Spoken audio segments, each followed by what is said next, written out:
नमस्कार, मैं हूं संजय शर्मा। आप देख रहे हैं 4 PM यूपी। तानाशाह को सबसे बड़ा डर ये होता है कि लोग उससे डरना बंद ना कर दें। और मैं हमेशा कहता हूं कि एक बहुत सुंदर लाइनें हैं कि पता नहीं क्यों ऐसा लगता है मुझे कि हर इम्तिहान के लिए जिंदगी को मेरा पता याद है। पहले 4 PM का नेशनल चैनल बंद, फिर हमारी एंकर फिजा की इंस्टाग्राम रील बंद और आज सुबह हमारा फेसबुक अकाउंट 4 PM का बंद।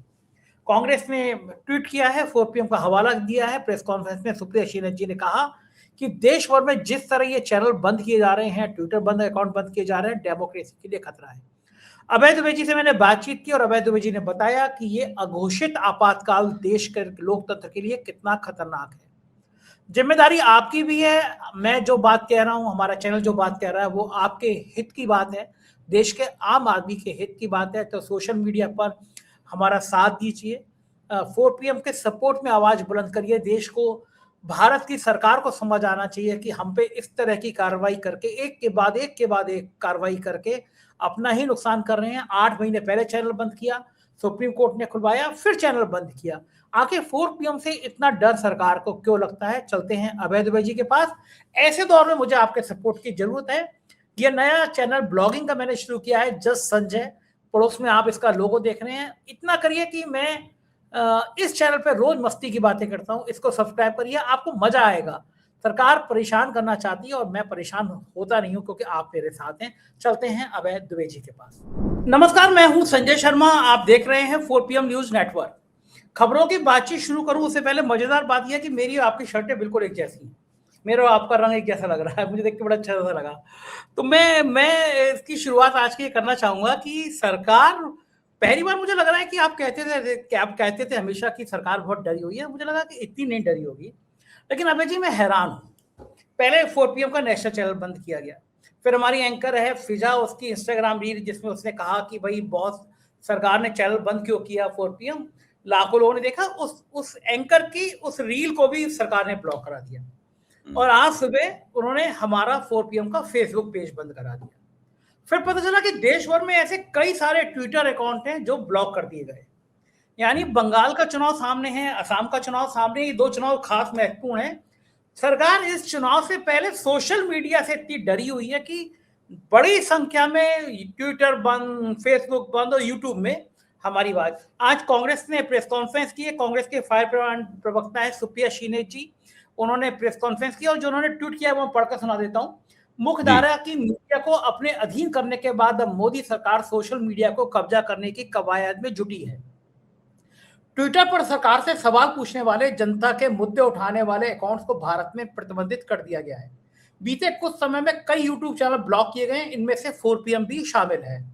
इसी कड़ी में एक वाक्य और सामने आया जहां कारवां मैगजीन को सरकार की तरफ से नोटिस भेज दिया गया। ऐसा इसलिए हुआ क्योंकि कारवां ने एक फोटो लगाई थी जिससे मोदी की तस्वीर के साथ लिखा था हीरो ऑफ हंड्रेड। मेरे पास भी सोशल मीडिया को लेकर, ये सुप्रिया शीनत जी कह रही हैं, मेरे पास भी सोशल मीडिया पोस्ट को लेकर 11 बार नोटिस आ चुका और ये काम अश्विनी वैष्णव के 2 मंत्रालय बेशर्मी के साथ कर रहे हैं। यानी अब सरकार के कुछ बाबू तय करेंगे कि सोशल मीडिया पर कौन से अकाउंट चलेंगे, कौन से नहीं। ये सुप्रिया शीनत ने कहा है। मैं व्यक्तिगत ये कहना चाहता हूं और आज इस वीडियो के माध्यम से देश के सुप्रीम कोर्ट के चीफ जस्टिस साहब को संबोधित करना चाहता हूं। ये ठीक है, हम कानूनी प्रक्रिया करेंगे, रिट दायर करेंगे, आपके यहाँ सुनवाई होगी। पहले भी पहलगांव हमले के बाद 4 PM पे प्रतिबंधित किया था। हम सुप्रीम कोर्ट गए, कपिल सिब्बल जी, हैदर जी तला साहब ने रिट दायर की और सुप्रीम कोर्ट ने तुरंत हमें न्याय दिया। लेकिन जी। मैं आज देश के राष्ट्रपति से और सुप्रीम कोर्ट के चीफ जस्टिस से ये सीधा संबोधित करके कहना चाहता हूं कि आपको पता है कि आखिर इस तरह से एक जर्नलिस्ट का पहले अकाउंट बंद करते हैं, आप सुप्रीम कोर्ट के बाद खोलते हैं, 8 महीने बाद मेरा फिर चैनल अकाउंट बंद करते हैं। अकाउंट बंद होता है, मेरे यहाँ 70-80 लोग काम करते हैं, सबके सामने सैलरी का संकट खड़ा होता है। नेचुरली आपने तो मेरी सब तरह की जांचें करा ली, इनकम टैक्स करा ली, ईडी करा ली, ईओडब्ल्यू करा दी, कोई मेरे पास अवैध संपत्ति नहीं। तो आप चैनल बंद करके हमारे सारे कर्मचारियों का एक तरह से उनके जीवन पे, उनके कैरियर पे परेशानी पैदा कर रहे हैं कि सैलरी कहां से है। फिर आप मेरे एंकर का रील प्रतिबंधित करते हैं और आज हमारा फेसबुक अकाउंट प्रतिबंधित कर देते हैं। तो राष्ट्रपति जी और सुप्रीम कोर्ट के चीफ जस्टिस को यह खुद समझना चाहिए कि देश भर में अगर इस तरह लोकतंत्र की खुलेआम हत्या की जा रही है, तमाम ट्विटर अकाउंट्स को बंद कर दिया जा रहा है, ऐसा तो इमरजेंसी में आपातकाल में भी हुआ होगा, शायद आप तो जेल गए हैं आपातकाल में, देखा होगा। क्या माना जाए कि देश में ये फिर एक बार आपातकाल जैसी तैयारी है? आगे अब अगला चरण क्या करेंगे? क्या मुझे बंद करेंगे, मुझे एफआईआर कराएंगे, हमला करेंगे, क्या कराएंगे? और मैं अब अपनी सुरक्षा की गुहार के लिए क्या करूं?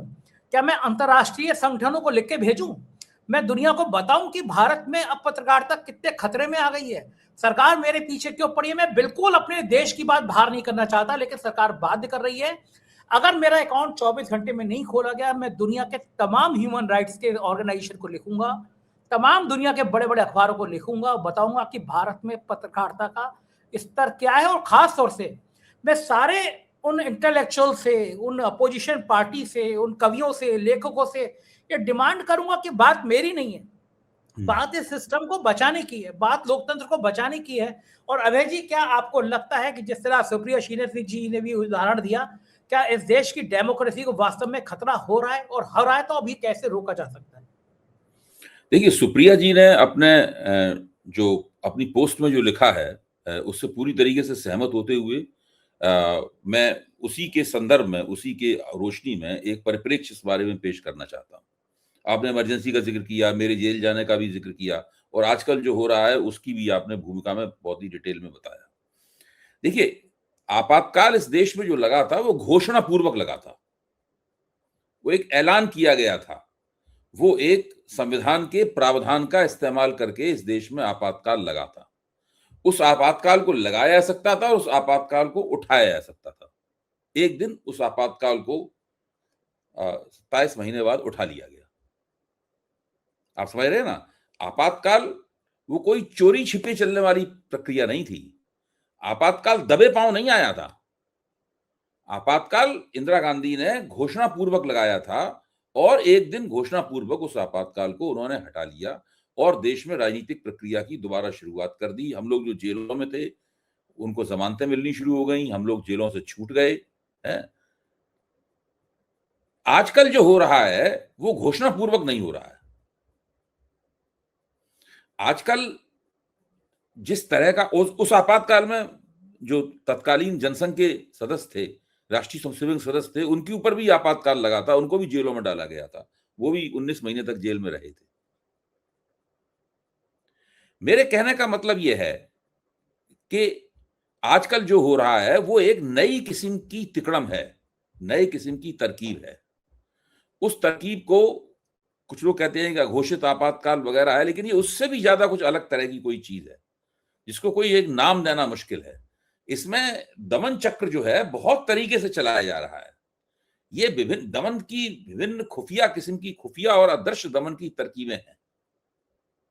अब जैसे कि आपके चैनल को पिछली बार बंद किया गया था ऑपरेशन सिंदूर के बाद, और उसके बाद जब जैसी अदालत में आपकी सुनवाई होने वाली थी उसकी एक दिन पहले उसको खोल दिया गया, तो अदालत में उनके बंद की परीक्षा नहीं हो पाई। अब आप देखिए, सोनम वांगचुक को इन्होंने पकड़ के एनएसए, राष्ट्रीय सुरक्षा कानून में जेल में डाला। जिस वक्त सुप्रीम कोर्ट उसकी सुनवाई करने वाला था, जांच करने वाला था, उसके तुरंत पहले उन्होंने सोनम वांगचुक के ऊपर से एनएसए हटा लिया। आप सोचिए, उन्होंने आपका चैनल बंद किया इससे पहले कि सुप्रीम कोर्ट में उसको कसौटी पे कसा जा सकता है, तो उन्होंने उसको कसौटी पे भी नहीं कसने दिया। उसको आपको धमकी भी दे दी, आपको थोड़ा परेशान और त्रस्त भी कर दिया, और सब सोशल मीडिया को एक तरह का मैसेज भी पहुंचा दिया उसके जरिए, और उसको हटा भी लिया। इसी तरीके से सोनम वांगचुक को 6 महीने जेल में भी डाले रखे, लेकिन जब उनके ऊपर लगे एनएसए की जांच पड़ताल की न्यायिक कसौटी पे उसको कसा जाना था, उससे ठीक पहले उन्होंने उसको हटा लिया और सोनम वांगचुक को फटाफट उन्होंने रिहा भी कर दिया। अच्छा, अब आप देखिए, अरविंद केजरीवाल को, मनीष सिसोदिया को, झारखंड के मुख्यमंत्री को, हेमंत सोरेन को, और न जाने कितने लोगों को पीएमएलए का इस्तेमाल करके जेलों में रखा गया लगातार। अंततः अरविंद केजरीवाल के ऊपर जो भी आरोप लगाए गए थे वो आरोप निचली अदालत से खारिज हो गए। आरोपी नहीं बने, मुकदमा चलाने काबिल नहीं समझा गया, लेकिन इन लोगों को लंबे लंबे अरसे तक जेलों में डाल के रखा गया। और अब सीबीआई इस प्रकार की एक्टिंग करते हुए नजर आ रही है कि हम इसके खिलाफ अदालत में जा रहे हैं। अदालत में जाने का केवल मकसद ये था कि जो इन्वेस्टिगेटिंग ऑफिसर था, जांच अधिकारी था, उसके खिलाफ जो स्ट्रक्चर्स पास हुए थे, उसके खिलाफ जो कार्रवाई करने वाली बात थी, उसको बचाना था केवल। इसके लिए वो लोग अदालत में गए, इसके अलावा उन्होंने और कुछ भी नहीं किया। अच्छा, अब आप सोचिए कि ये जो दमन चक्र है, दमन निश्चित रूप से है। चैनल बंद किए जा रहे हैं, लोगों को गिरफ्तार किया जा रहा है, लोगों के ऊपर रासुका लगाया जा रहा है, लोगों को पीएमएलए के अंदर जमानत नहीं मिलने दी जा रही है। ये सारे के सारे काम हो रहे हैं लगातार, छापे लगातार पड़ रहे हैं, मुकदमा लिख लिया जाता है, फिर उसको हवा में लटका दिया जाता है मुकदमे को, जब जरूरत पड़ती है तब उसको अचानक निकाल के ले आते हैं। ये सारा काम चल रहा है, दमन भी चल रहा है और कुछ इस तरीके से चल रहा है ताकि आप उनका हाथ ना पकड़ सकें। वो हमेशा कहेंगे हमने कोई दमन नहीं किया, कानून अपना काम कर रहा है, हमने जब जरूरी समझा तो हमने किया।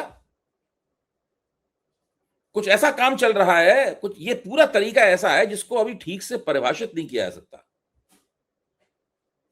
आप देखिए, ये पूरा प्रपंच फैलाया गया, ये पूरी तिकड़म जो है, ये बहुत ही तिकड़मी किस्म का दमन है। दमन निश्चित रूप से है, लेकिन इसकी जो तिकड़म है उसको पकड़ पाना, उसकी उंगली रख पाना, उसको एक नाम दे पाना, उसको एक तरह से परिभाषित कर पाना, ये अभी तक हम लोगों के लिए मुमकिन नहीं हो पाया है। इस बात की बहुत संभावना है कि जब आप फिर से दोबारा अदालत में जाएंगे और सुप्रीम कोर्ट तक बात जाएगी, उसको अचानक फिर से आपका विड्रॉ कर लेंगे, पर आप क्या कर लेंगे? आप क्या कहेंगे? नहीं, हमारे ऊपर दमन जारी रखो, हमारे चैनल को फिर से आप बंद करो। आप नहीं कहेंगे, आप तुरंत अपने काम में लग जाएंगे, फिर मौका निकाल के ये आपके ऊपर कोई दूसरे किस्म का हमला करेंगे। पिछली बार आपने क्या किया था? जैसे ही आपका चैनल बंद हुआ, आप सुप्रीम कोर्ट में चले गए सीधे। इस बार आप दूसरे तरीके से वो आपकी रणनीति को समझ गए कि आपका तरीका क्या है। हाँ, ठीक बात है। हाँ, तो अब उन्होंने आपका फेसबुक का पेज बंद कर दिया। तो ये, और आपकी एक जो साथी थी उसका वीडियो उन्होंने हटा दिया। तो मैं कहना ये चाहता हूं कि ये पूरी प्रक्रिया जो है, इस पूरी प्रक्रिया को समझना काफी मुश्किल है। ये बहुत ही चालाकीपूर्ण तरीके से चलाई जा रही है। इसके अंदर बहुत तरह तरह के हथकंडे इस्तेमाल किए जा रहे हैं। इसके अंदर वो बात सोची जा रही है जिसका हम लोग अंदाजा भी अभी नहीं लगा पा रहे हैं। मतलब ये इस तरह की परिस्थिति है। मतलब वो इंदिरा गांधी ने जो आपातकाल लगाया था, उसको परिभाषित करना, उसके ऊपर उंगली रखना, उसके खिलाफ संघर्ष करना आसान था और किया भी गया, कामयाबी के साथ किया गया। उसको लगाया गया, उसको उठा लिया गया। ये एक ऐसा दमन है जिसको न कभी वो मानेंगे कि इसको शुरू किया गया और न कभी इसको खत्म किया गया ये मानेंगे। ये बहुत ही इस प्रकार की चालाकीपूर्ण गतिविधि ये की जा रही है।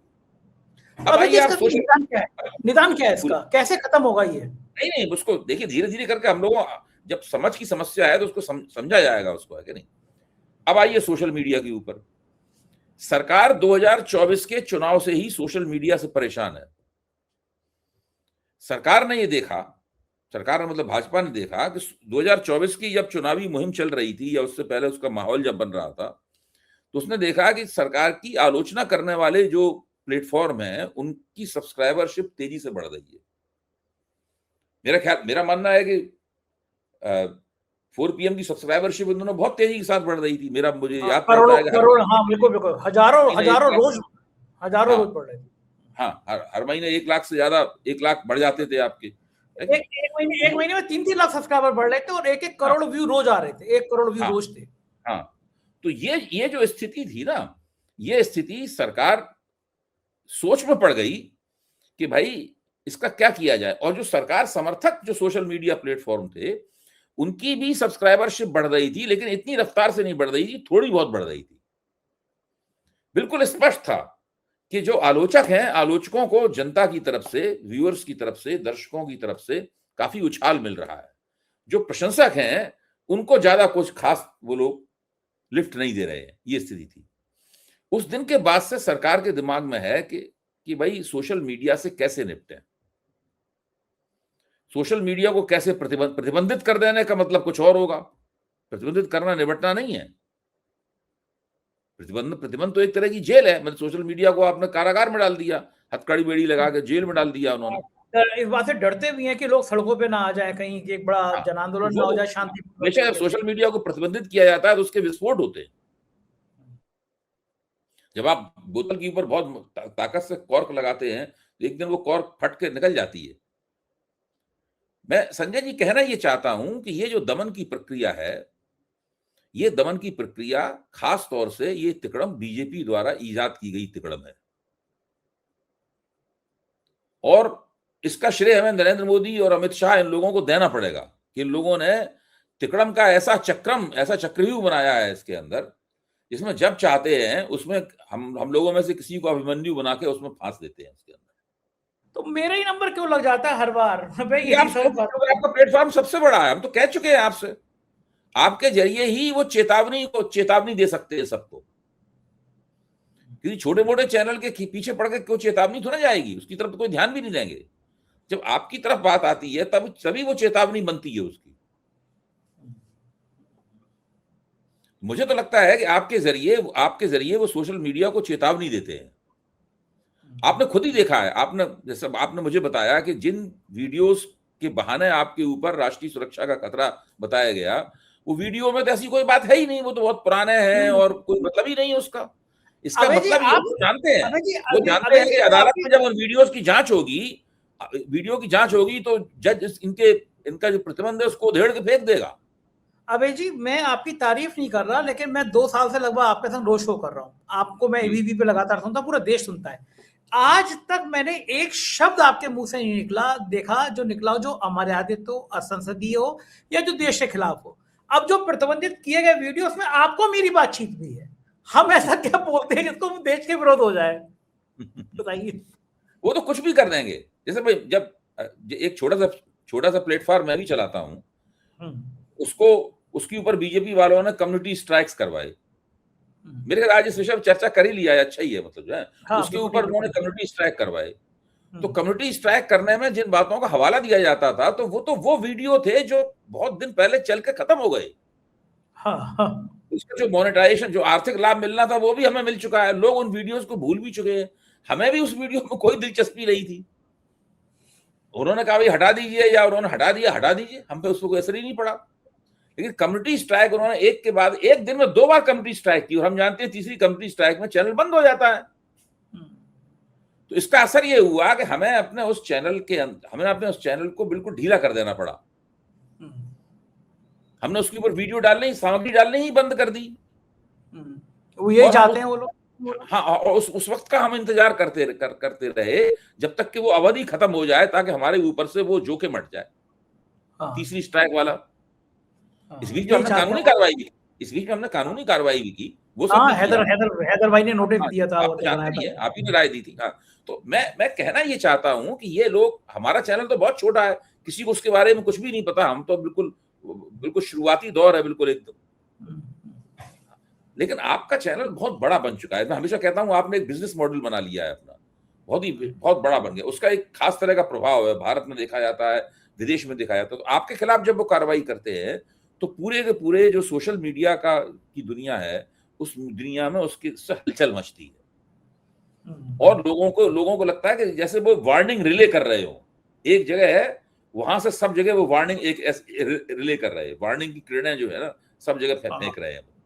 ये है बात। अच्छा, ये जो अपोजिशन है, ये कांग्रेस है, समाजवादी पार्टी है, बसपा है, या जो भी पार्टी अपोजिशन की है, इन लोगों को क्या करना चाहिए डेमोक्रेसी बचाने के लिए? इस तरह अगर सब आवाजों को बंद किया जाएगा तो इंडिया गठबंधन की मैं खास तौर से बात करूंगा, या कि आम आदमी पार्टी की बात करूंगा, इन लोगों को क्या करना चाहिए? इनकी बात को करेंगे। देखिए, सोशल मीडिया के खिलाफ अगर सरकार दमन चक्र चलाती है इसी तरीके से जो चला ही रही है, तो विपक्ष को इस मामले को संसद में उठाना चाहिए। उससे भी क्या होगा? इस मामले को समझाना चाहिए। अब ऐसा आपका ही मसला है, ये मसला संसद में उठना चाहिए। ये भी बताना चाहिए कि भाई आप राष्ट्रीय सुरक्षा के नाम पर चैनल बंद कर देते हैं, यूट्यूब को लिख के भेजते हैं कि राष्ट्रीय सुरक्षा के नाम पे चैनल को बंद कर दिया जाए। जो यूट्यूब इंडिया है वो आप उसकी बात मान के बंद कर देती है चैनल। फिर सुप्रीम कोर्ट में जब आप बंदा जाता है चैनल चलाने वाला, तो आप उसके एक दिन पहले चैनल खोल देते हैं। इसका क्या मतलब हुआ? आपने सुप्रीम कोर्ट में जवाब देना मुनासिब नहीं समझा, आप सदन में जवाब दीजिए इसका। भाई किस आधार पर आपने चैनल बंद किया था, और किस आधार अचानक आपको आपकी वो आपत्तियां कहां चली गई? आपने उस चैनल को खोल दिया। हाँ, सारी तो चीजें तो वही थी और फिर अचानक खोल दिया गया चैनल और उससे एक बार केस हो चुका है, इस बार भी कुछ ऐसा ही होगा। उसके बाद में सदन में ये मामला उठना चाहिए। अच्छा, दूसरे, ये जो पूरा फर्जीवाड़ा है कि आप 10,000 फेक आईडीज बना के बीजेपी का आईटी सेल जो है वो कम्युनिटी स्ट्राइक कर देता है। तो ये जो पूरी स्थिति है ना, इस पूरी स्थिति के बारे में चर्चा होनी चाहिए कि ये सब दमन के बहुतेरे तरीके हैं। सोशल मीडिया को कैसे कंट्रोल किया जाए, ये विधि अभी तक सरकार ने खोज नहीं पाई है।